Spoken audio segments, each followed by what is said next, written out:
दोस्तों, हमारे हिंदू संस्कृति में प्रत्येक घर में प्रतिदिन पूजा पाठ करने की परंपरा है और इसके लिए सभी अपने घरों में अपने आराध्य का छोटा सा ही क्यों ना हो, लेकिन एक मंदिर अवश्य ही बनाते हैं। नियमित पूजा पाठ करने से न केवल मानसिक शांति मिलती है, बल्कि पूरे घर में सकारात्मक ऊर्जा भी व्याप्त हो जाती है। परंतु यह बात भी सच है कि पूजा पाठ करने के कुछ नियम भी होते हैं, जिन्हें यदि हम नजरअंदाज कर देते हैं तो हमें हमारी पूजा का पूरी तरह से फल प्राप्त नहीं होता।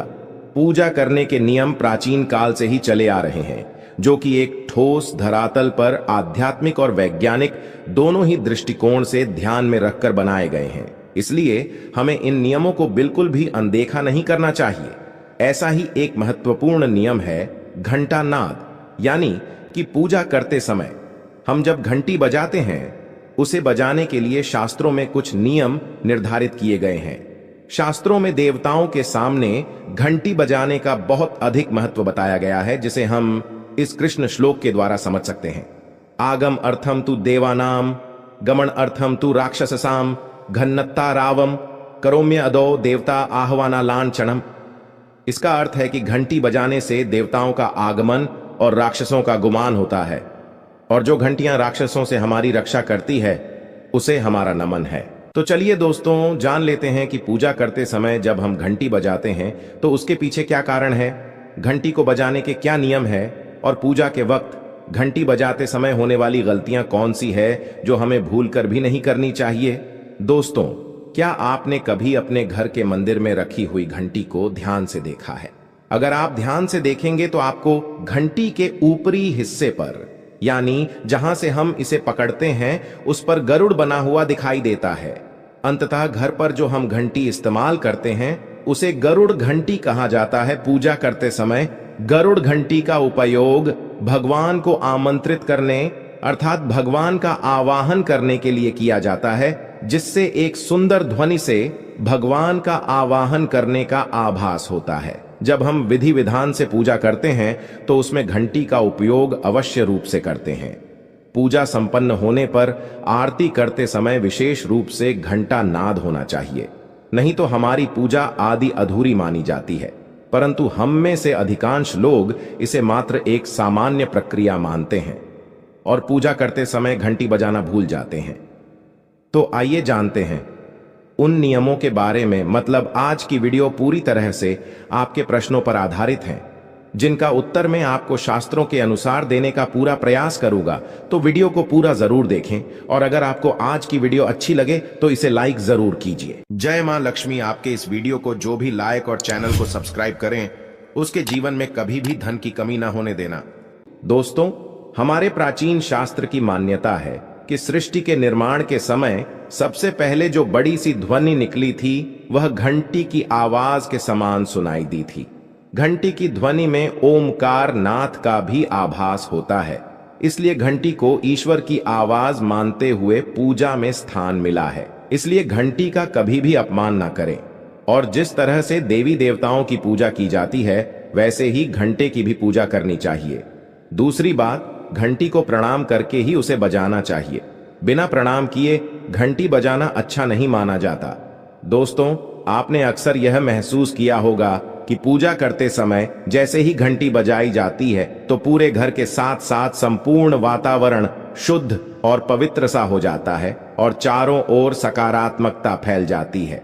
लेकिन यदि हम नियमों को नजरअंदाज कर देते हैं तो हमें इसका संपूर्ण फल नहीं मिल पाता है।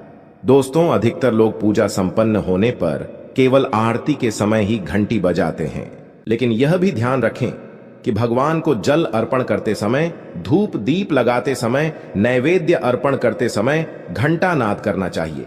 ऐसा करने से हमारी पूजा संपन्न मानी जाती है।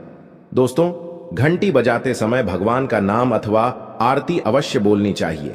1 या 2 मिनट ही क्यों ना हो, परंतु प्रतिदिन सुबह शाम घर में घंटी अवश्य बजानी चाहिए। यदि आपको अपने घर में या अपने आप में नकारात्मकता महसूस हो तो आप थोड़ी देर के लिए भगवान के सामने घंटी अवश्य बजाएं, सारी नकारात्मकता नष्ट हो जाएगी। दोस्तों, पूजा घर में शनि महाराज एकांत विरह, उदासीनता और वैराग्य के देवता माने जाते हैं। जबकि गृहस्थी को चलाने के लिए राग, प्रेम एवं भौतिक चीजों की जरूरत होती है। इसलिए शनि महाराज की मूर्ति को घर में नहीं लाना चाहिए। दोस्तों, सबसे पहले बात, दीपक और धूपदान की भारत की परंपरा मिट्टी से जुड़ी हुई है। इसीलिए मंदिर में पारंपरिक मिट्टी का दीपक अवश्य होना चाहिए। अगर आप मिट्टी का दीपक नहीं रख सकते हैं तो धातु के दीपक का उपयोग करें। अगर भगवान में आपकी आस्था ज्यादा हो तो आप उपला रखकर गुड़ और घी का धूप भी दे सकते हैं। ऐसा करने से घर में सुख शांति बनी रहती है। दूसरी चीज, घर के मंदिर में स्वस्तिक अवश्य होना चाहिए। या तो आप इसे रोली से बना लें, क्योंकि स्वस्तिक आपके घर की शक्ति, सौभाग्य, समृद्धि और शुभता का प्रतीक माना जाता है।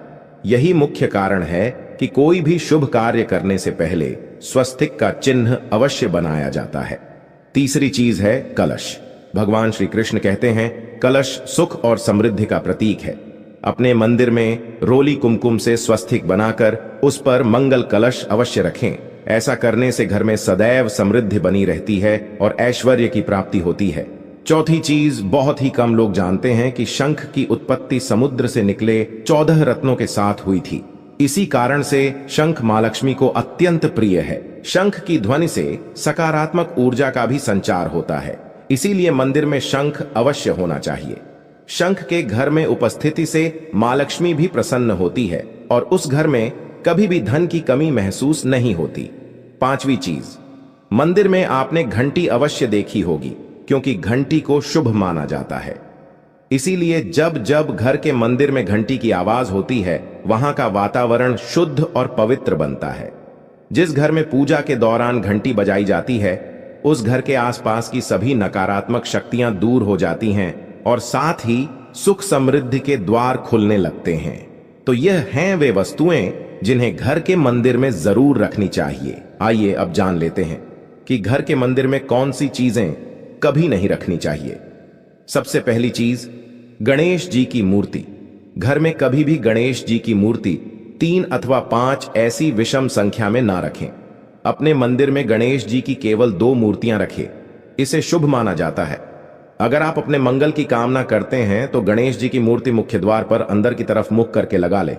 कई लोग ये गलती करते हैं कि मुख्य द्वार पर गणेश जी की मूर्ति बाहर की ओर मुख करके लगा देते हैं, जिससे उन्हें काफी नुकसान का सामना करना पड़ता है। अगर आप चाहे तो मुख्य द्वार के दोनों ओर लगा दें या फिर मुख्य द्वार के अंदर की ओर लगाइए, लेकिन बाहर की ओर कभी भी नहीं लगानी चाहिए। दूसरी चीज, टूटे हुए चावल। अपने मंदिर में कभी भी टूटे हुए चावल ना रखें। इसके साथ ही पुराने चढ़ाए हुए चावल अधिक समय तक ना रखें। यह नकारात्मक ऊर्जा फैलाते हैं। यह बात भी ध्यान रहे कि आप मंदिर में रखने वाले चावलों का इस्तेमाल हल्दी में भिगोकर ही करें। इससे अधिक शुभ परिणाम मिलेंगे। 3 पूर्वजों की तस्वीरें।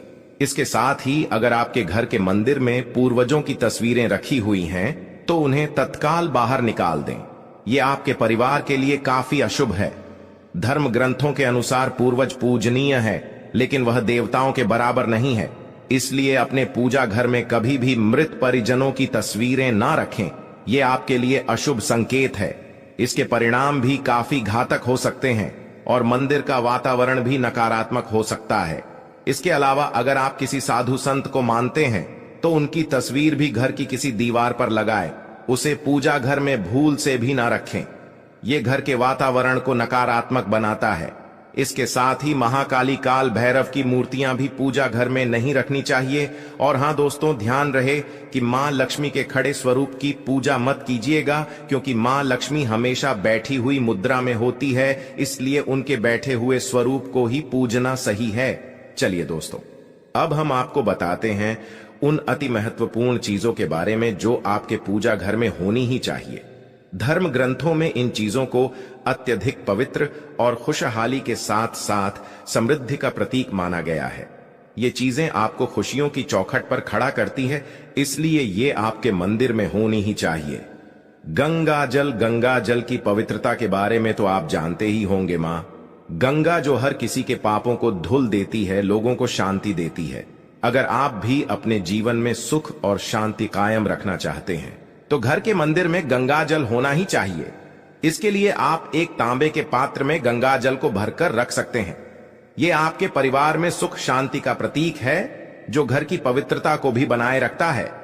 इसलिए कभी भी प्लास्टिक की बोतल या अपवित्र बर्तन जैसे स्टील या लोहे के बर्तनों में गंगा जल नहीं रखना चाहिए।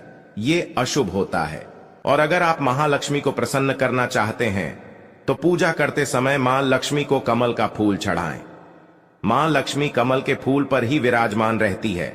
उन्हें बेहद प्रिय होता है क्योंकि ये कीचड़ से निकलकर भी दुनिया में खूबसूरती और पवित्रता बिखेरता है। इसलिए माता लक्ष्मी की पूजा करते समय कमल का फूल जरूर चढ़ाना चाहिए। ऐसा करने से कई गुना लाभ आपको मिलेगा। दोस्तों, इस दिवाली ध्यान रहे कि आप दीपक से दीपक ना जलाइए। शास्त्रों के अनुसार जो व्यक्ति दीपक से दीपक जलाता है वो रोगी होता है। ऐसा करने से रोग भी परिवार में पनपते हैं। इसलिए कभी भी दीपक से दीपक नहीं जलाना चाहिए। साथ ही मंदिर में एक घी का और एक तेल का दीपक जरूर जलाइए। ये आपको समृद्धि देगा।